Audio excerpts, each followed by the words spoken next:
Lagi saya baca dikatakan seorang sahabat menaruh kasih setiap waktu dan menjadi seorang saudara dalam kesukaran.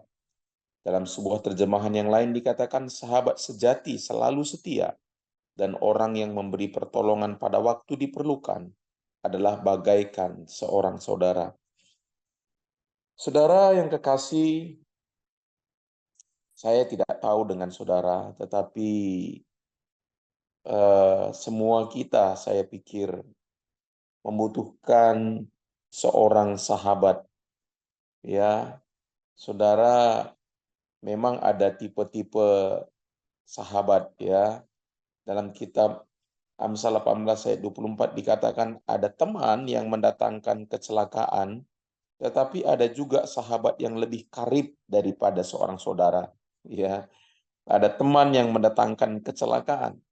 Mungkin kalau kita lihat dalam kehidupan kita, ya, sampai hari ini kita eh, flashback ke belakang, saudaraku, kita lihat ada teman-teman yang kita anggap sebagai sahabat, ternyata saudaraku justru mendatangkan tanda kutip di sini kecelakaan, bukan hanya kecelakaan seperti apa maksudnya, tetapi mungkin yang sudah membuat kerugian buat kita, yang sudah memanfaatkan kita, yang mungkin juga sudah mengkhianati kita, dan lain sebagainya. Saudara, itu memang umum, ya, terjadi di tengah-tengah dunia. Ya, bahkan Yesus sendiri pun memiliki hal yang demikian. Ya, Yudas mengkhianati dia, Petrus menyangkal dia, ya. Hal-hal demikian bukan hanya kepada kita terjadi, tetapi bahkan Yesus sendiri yang hidup di dunia ini sebagai manusia, ya, mengalami hal yang demikian. Nah, tetapi katanya juga ada sahabat yang lebih karib daripada seorang saudara, ya. Nah, saudara, itu sebabnya kalau kita melihat ada teman kita atau sahabat kita, dia itu adalah seorang yang benar-benar sahabat sejati, ya. Ini benar-benar perlu kita kita perlu jaga hubungan itu dengan baik, saudara, karena sangat sulit menemukan sahabat sejati dalam hidup ini. Ya, dia bukanlah orang yang lahir dari rahim yang sama dengan kita, tetapi ada tautan di dalam hatinya. Ya, biasanya banyak orang teman, ya, yang akan kita temukan pada waktu kita senang, ya, pada waktu kita berhasil, pada waktu kita sukses, pada waktu kita dalam keadaan yang di puncak, ya, tetapi akan meninggalkan pada waktu kesulitan datang, ya, pada waktu tantangan datang. Ya, jadi untuk menjadi sahabat sejati itu ada ujiannya, saudara. Ya, kalau saudara mau melihat apakah engkau adalah seorang sahabat sejati, ya, atau saudara temanmu itu adalah sahabat sejati, lihat saja pada waktu kapan, pada waktu kesulitan datang kepadamu, dan apakah dia akan meninggalkanmu, ya, atau dia tetap bersama-sama dengan engkau, ya. Nah, kebanyakan teman-teman adalah teman oportunis yang seperti saya katakan tadi, ya. Bahkan yang lebih celakanya lagi ada teman 4S, ya. Senang melihat orang susah, susah melihat orang senang, ya. Nah, ini benar-benar harus dihindari, ya. Nah, saudara, sahabat sejati itu harus, kalau kita mau menjadi sahabat sejati bagi orang lain, atau kalau orang lain mengatakan bahwa kita adalah sahabat sejatinya, itu harus didasari oleh ketulusan, ya, ketulusan, kesetiaan, ya, tidak punya maksud-maksud tersembunyi, ya, tidak ingin memanfaatkan kita. Banyaknya kan begitu kan, orang mau berteman dengan kita karena ada udang di balik batu, ya, karena ada yang dia inginkan dari kita. Nah, kalau yang ini bukan teman sejati, saudara, ya. Dan lagi, saudaraku, tidak punya jiwa yang bersaing dengan kita. Ya, nah kalau dia punya jiwa yang bersaing dengan kita, dia nggak bisa jadi sahabat sejati kita. Ya, karena kalau dia punya jiwa bersaing dengan kita, ya pada waktu-waktu tertentu, saudaraku, dia akan apa namanya iri kepada kita. Ya, jadi kalau orang yang punya jiwa bersaing dengan kita, dia menyebut sahabat sejati. Ya, bagaimana dia bisa jadi sahabat sejati kalau dia iri kepada kita? Ya, jadi sahabat sejati itu ya bahkan rela ya berkorban buat kebaikan sahabatnya. Ya, dengan sahabat yang demikian, ya kita sudah menjadi satu, ya dapat berbagi kuk dengannya. Dia adalah teman, ya untuk masa-masa sulit dan teman juga untuk masa-masa sukacita atau kebahagiaan. Jadi teman tertawa dan teman menangis, saudara. Nah, saudara, kalau saudara punya yang demikian, ini adalah berkat. Bahkan kalau saya bilang lebih daripada sekedar kita mendapatkan uang. Karena teman demikian, saudaraku, eh, karena saya percaya bahwa apa sih yang paling penting dalam hidup ini? Ya, sekalipun kita punya banyak uang, tapi kalau kita, karena uang itu, saudaraku, benda mati. Dia memang bisa membeli sesuatu, tapi dia tidak bisa membeli kebahagiaan dalam hidup kita. Ya, tapi kalau teman itu adalah kita bisa berbicara, mencurahkan isi hati kita bisa cerita seluruh keberadaan kita ya kepada dia dan kita nggak takut, ya kita diterima apa adanya, kita bisa menjadi apa adanya tanpa harus jaim kepada dia. Nah ini yang sulit, saudara. Ya, kita nggak perlu jaim, kita bisa ceritakan kelemahan kita, kegagalan kita, pergumulan kita, tantangan kita, ya. Nah, ini yang sulit untuk ditemukan, ya. Namun hari ini kita coba mau lihat, saudara. Ya, saya waktu baca ini saya langsung teringat Daud dan Yonatan, ya. Mari kita lihat di dalam Alkitab 1 Samuel 18 ayat 1, ya. Ini menarik sekali, ya.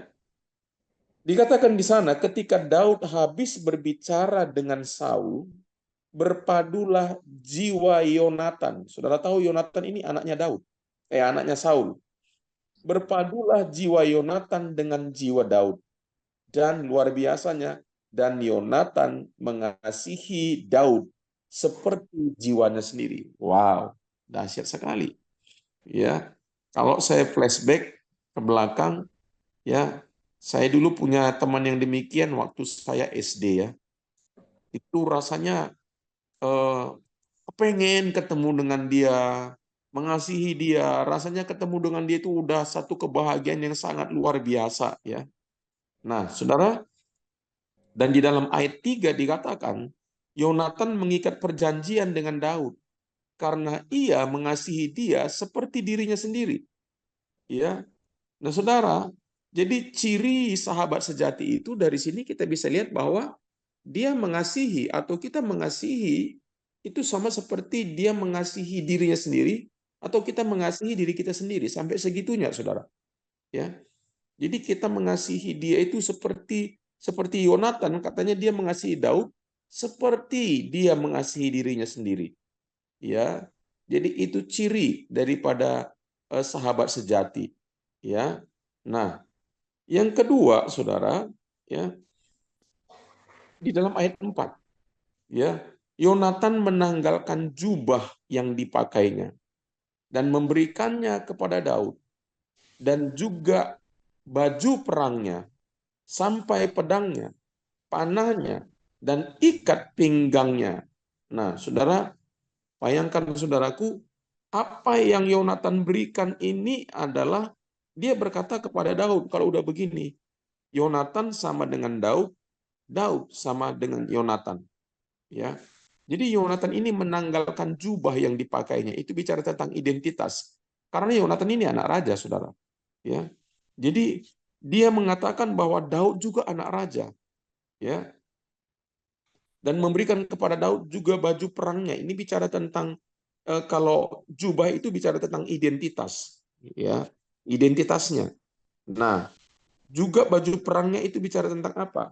Baju perangnya itu bicara tentang eh, apa namanya? Keselamatan, ya, pedangnya, panahnya, ya, dan juga ikat pinggangnya, ya. Ini bicara tentang apa namanya? Perlindungan, Saudara, ya, ya. Nah, Saudara yang kekasih, inilah sahabat sejati, ya.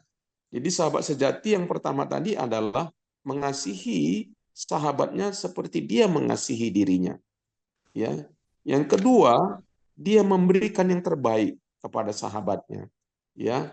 Nah, yang ketiga, ya, itu 1 Samuel 23:16, ya. 1 Samuel 23:16. Dikatakan di sana, maka bersiaplah Yonatan anak Saul lalu pergi kepada Daud di Koresa. Ia menguatkan kepercayaan Daud kepada Allah. Wow, bayangkan Saudara. Sebenarnya sebagai anak raja, Yonatan bisa melihat bahwa Daud ini adalah saingannya. Ya, dia justru tidak ingin berteman dengan Daud. Ya, dia justru ingin menghindar Daud lah sebenarnya, ya, karena dia berpikir Daud ini bisa menjadi saingan nanti, ya. Jangan-jangan Daud akan mengkudeta papanya, atau jangan-jangan Daud ingin membunuh dia karena dia adalah putra mahkota, Saudara. Ya, bahkan Saul, papanya Daud sendiri, papanya Yonatan sendiri ingin membunuh Daud karena dia takut nanti kerajaannya diambil oleh Daud. Tapi ya Alkitab berkata bahwa Tuhan sudah meninggalkan Saul dan sudah memilih Daud. Ya, nah Daud justru ya menguatkan Daud, saudaraku. Ya, menguatkan kepercayaan Daud. Yonatan menguatkan kepercayaan Daud, saudaraku. Ya, dan bahkan yang lebih luar biasa lagi, Yonatan ingin menyelamatkan Daud karena ayahnya ingin membunuh Daud, ya. 1 Samuel 19 ayat 2 sampai 6 dikatakan, sehingga Yonatan memberitahukan kepada Daud, ayahku Saul. Nah, bayangkan, dibocorkan rahasia bapaknya sama Daud. Ayahku Saul berikhtiar untuk membunuh engkau. Oleh sebab itu hati-hatilah besok pagi. Duduklah di suatu tempat perlindungan dan bersembunyilah di sana. Aku akan keluar dan berdiri di sisi ayahku di padang tempatmu itu. Maka aku akan berbicara dengan ayahku perihalmu. Aku akan melihat bagaimana keadaannya. Lalu memberitahukannya kepadamu. Wow, sampai segitunya, saudara, ya. Lalu Yonatan mengatakan yang baik tentang Daud kepada Saul ayahnya. Katanya, janganlah raja berbuat dosa terhadap Daud, hambanya. Sebab dia tidak berbuat dosa terhadapmu. Bukankah apa yang diperbuatnya sangat baik bagimu? Dia telah mempertaruhkan nyawanya dan telah mengalahkan orang Filistin itu. Dan Tuhan telah memberikan kemenangan yang besar kepada seluruh Israel. Engkau sudah melihatnya dan bersuka cita karenanya. Mengapa engkau berbuat dosa terhadap darah orang yang tidak bersalah dengan membunuh Daud tanpa alasan? Nah, ayat berikutnya dikatakan begini. Saul mendengarkan perkataan Yonatan dan Saul bersumpah demi Tuhan yang hidup, ia tidak akan dibunuh. Ya, saudara bisa bayangkan betapa beruntungnya, ya, betapa beruntungnya Daud memiliki seorang sahabat yang demikian. Ya, Daud tidak punya siapa-siapa sahabat dekat sebenarnya kecuali pada waktu itu Yonatan. Bahkan abang-abang kandungnya Daud sendiri pun bahkan menghina dia. Ketika pada waktu orang-orang Israel berperang, Daud melihat keadaan, disuruh orang tuanya, lihat tuh abang-abangmu, apa yang terjadi dengan dia. Karena Daud anak anak ke-8 dari 8 bersaudara.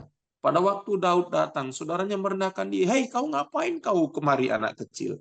Pergilah gembalakan kambing domba yang beberapa ekor itu saja. Bahkan Daud menerima penghinaan daripada saudaranya. Tapi Daud sangat beruntung. Ya, Tuhan memberikan memberikan Yonatan kepada Daud.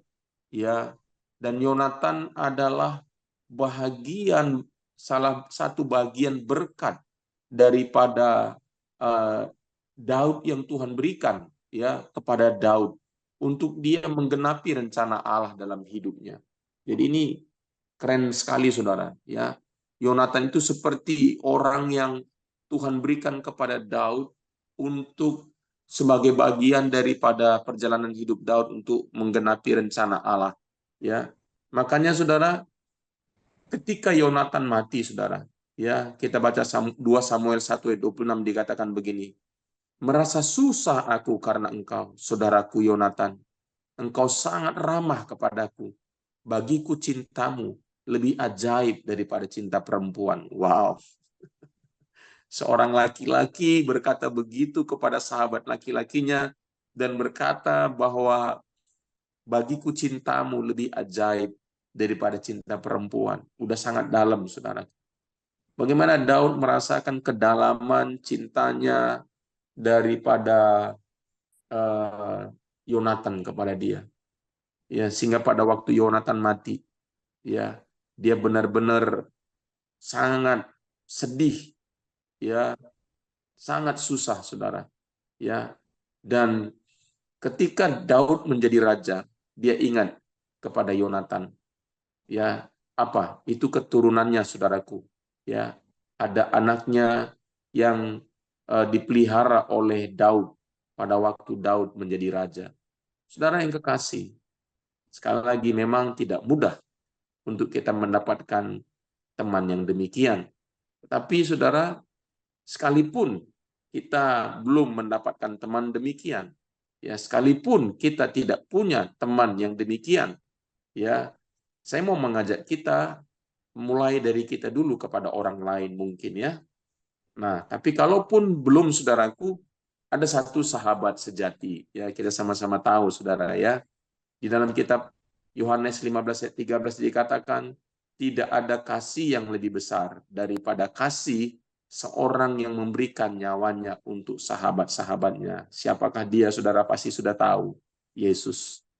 Yesus ya adalah seorang yang sudah memberikan nyawanya untuk sahabat-sahabatnya habis-habisan. Yesus sudah habis-habisan untuk kita. Yohanes 13 ayat 1 dikatakan, sementara itu sebelum hari raya Paskah mulai, Yesus telah tahu bahwa saatnya sudah tiba untuk beralih dari dunia ini kepada Bapa. Sama seperti ia senantiasa mengasihi murid-muridnya, demikianlah sekarang ia mengasihi mereka sampai kepada kesudahannya. Jadi saudaraku yang kekasih, ya memang sulit kita memiliki sahabat sejati. Tapi kalaupun kita belum memiliki sahabat sejati, ya kita punya satu pribadi, jangan diabaikan, saudara. Memang dia tidak senyata seorang sahabat yang bisa kita pegang, bisa kita sentuh. Ya, kalau Yesus harus dengan iman, saudara. Ya, harus dengan iman. Ya, kita percaya bahwa dia tidak pernah meninggalkan kita. Ya, ada nyanyian berkata, ada satu sobatku yang setia, ya, tak pernah dia tinggalkan diriku. Dan selanjutnya, ya namanya Yesus. Jadi saudara yang kekasih, ya sekalipun kita belum mendapatkan sahabat sejati, tapi Yesus adalah sahabat sejati bagi kita. Mari kita berdoa. Bapak di surga, terima kasih Bapak buat pagi hari ini. Kami bersyukur. Bapak firman-Mu berkata bahwa seorang sahabat menaruh kasih setiap waktu dan menjadi seorang saudara dalam kesukaran. Terima kasih untuk firman-Mu yang menguatkan kami. Sekalipun kami mau belajar bertumbuh menjadi sahabat sejati bagi saudara kami yang lain. Dan kami juga Tuhan merindukan ada sahabat yang demikian dalam hidup kami. Tetapi sekalipun kami belum mendapatkannya, kami punya seorang sahabat sejati, yaitu Yesus sendiri. Terima kasih Yesus. Engkau adalah sahabat sejati dalam hidup kami yang tidak pernah meninggalkan kami, yang senantiasa bersama-sama dengan kami. Biarlah iman kami terus bertumbuh, melihat Engkau Tuhan yang tidak pernah jauh dari kami. Terima kasih Bapa di dalam nama Yesus. Amin.